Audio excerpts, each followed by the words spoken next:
Howdy, welcome back to the Addicted Motors YouTube channel. My name is Troy and this is the next video of my installation of discussions about the first 3 things you should do when you buy an old, new to you, used Land Rover.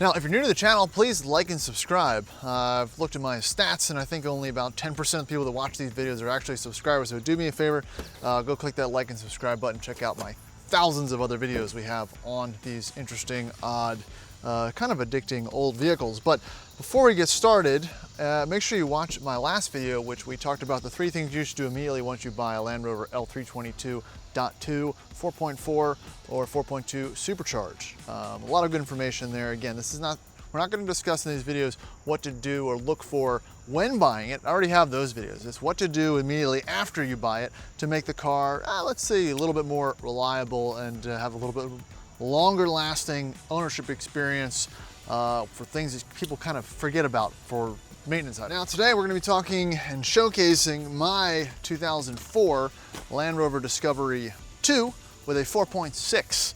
It's got 170, almost 180,000 miles on it now. We're going to go through the 3 things that I actually did replace, and these videos are coming from a little base of knowledge, having owned and done these repairs. You know, things that I've done to ensure that this thing lasts a long time. This one will be a different video. This one is something, this is what you do if you want it to last a really long time and or delete the things that plague some of these Buick-based block engines. This one has an LS in it. This is, I guess I could just cancel out this whole video. Just put an LS in it and call it a day. Now, it's hot here in Richmond. I mean, we've seen temps anywhere from 85 to 110 degrees this summer. It's also extremely humid. And I think this is really the first summer that I've done a majority of my daily driving in old Land Rovers, and that has really kind of taken a toll. Not really taken a toll, but really opened my eyes to the things you need to do with a newer vehicle, new to you, to ensure that you're running the proper cooling temps to ensure that your truck is running in a healthy manner, that the AC is working and things are working efficiently. So first thing on the list, right, let's go ahead and kick it off with something that most of these trucks kind of need right off the bat. It's a fairly well-known item, and it's a 180-degree thermostat. So that's located right down there. And now most of these trucks have one already swapped in if you're over 100,000 miles, right? These aren't secrets. These are just kind of for if you're just getting into it and you're trying to figure out how to lower your temperatures. If you know what your temperatures are, right? Because these trucks have kind of a bit of a dummy gauge that doesn't really wake up until, you know, the cooling fans come on at like 215, 217, the gauge doesn't start moving to like 220. And at that point, if you're on the highway, you're not really paying attention, you could start having other issues. So the first thing I would replace, and it's very easy to do, is your thermostat right there. So here it is right here. There's 3 hoses that attach to it. You know, and it's one of those things, if you're gonna do that, you might as well want to replace some of these hoses because they're older, and see how this probably needs to be replaced. It gets brittle around these plastic bleeder screws and all throughout here. So, you know, if you are aware of your temps, and you're tracking it and you're driving these things in the summer, definitely something to pay attention to is replacing that thermostat, making sure you got a 180-degree one in there. Some guys also put an inline thermostat to kind of eliminate the issue completely if you're running those in hot temperatures, which not everybody is. So what did I say first? So thermostat, water pump, last one, fan clutch. And I've talked about this a bunch of times. And it makes a difference. It really does make a difference. This one's a little bit cheaper. Just replace that fan clutch with a 2-piece unit, because the one in this 04 was a 1-piece. You want to replace it with a nice 2-piece HD unit.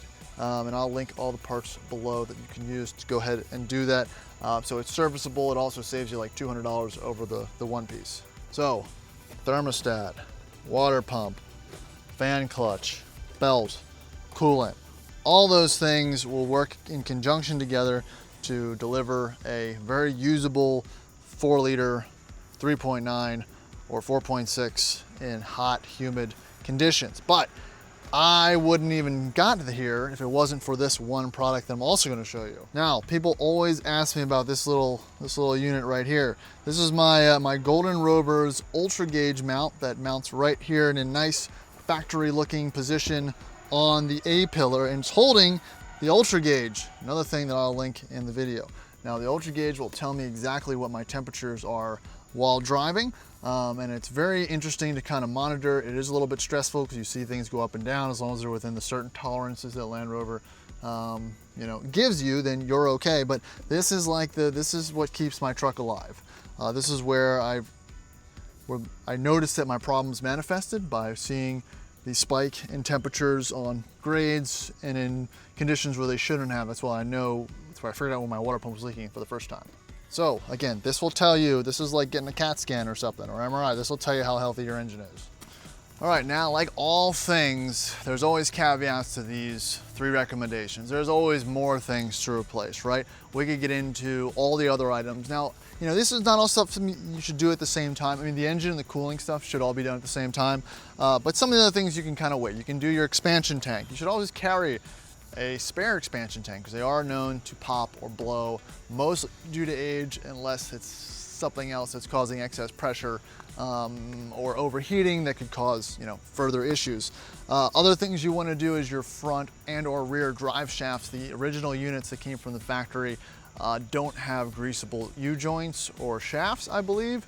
This one, again, 170,000 miles, it's pretty well maintained, has those items already done. It already has greasable shafts front and rear, so that wasn't something I had to worry about, but that is something that if you are a new owner and look under your truck, it won't have those greasable zerks to add enough, you know, lubrication to those shafts, because if it goes, it takes out your transmission and a bunch of other stuff. Obviously, you want to clear your sunroof drains, make sure those are blown out, make sure they're draining correctly, make sure you're cleaning out the drains for your AC lines as well. That backs up and gets into your carpet.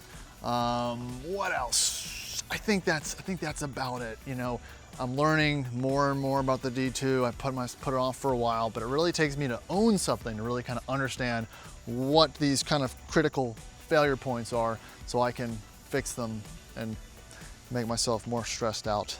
So yeah, it's just you know, just replace the whole thing. Just get a Grenadier. You know, it's not a bad truck. So those are my 3 big things that I would replace on a D2 and that I've done on my D2 like I've done on my L322. The next things we're gonna be talking about is probably a D1 or a Range Rover Classic or a 5-liter L322. So we'll get into all that in a little bit, but thanks for watching. Please like and subscribe and check out my other videos. We'll be talking about this LS swapped D2 fairly soon. It actually is for sale, so if you're interested in 143,000 mile 04 rust-free LS swapped D2 for around under 20 grand, so much under 20 grand, just shoot me a DM or an email and we'll catch you in the next video. See ya.